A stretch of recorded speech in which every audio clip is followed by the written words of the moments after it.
विधानसभा निवडणुकीसाठी उमेदवार जाहीर करण्यात राज ठाकरेंच्या महाराष्ट्र नवनिर्माण सेनेने आघाडी घेतली आहे। आतापर्यंत राज ठाकरेंनी विधानसभा निवडणुकीमध्ये 7 उमेदवार जाहीर केलेत। दरम्यान काल राज ठाकरेंची वरळीमध्ये सभा पार पडली। या सभेमध्ये त्यांनी मनसे नेते संदीप देशपांडे यांचं कौतुक केलं। संदीप देशपांडे यांनीही वरळीसाठी आपलं विजन मांडलं।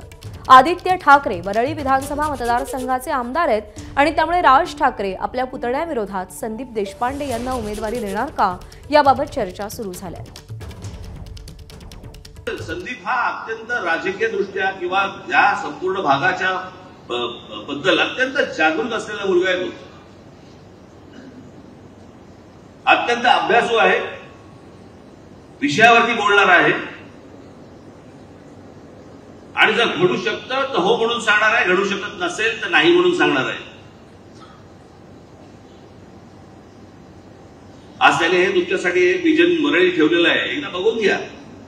तुमच्या संकल्पना सांगा, तुमच्या कल्पना द्या, पण उद्या ज्या वेळेला परत बाहेरचे लोक येऊन ज्याला वरळीचं मातेचं होईल ना त्यावेळेला त्याच्यानंतर पश्चातापाचा हात एवढंच फक्त कपाळावर मारणार। एबीपी माझा, उघडा डोळे बघा नीट।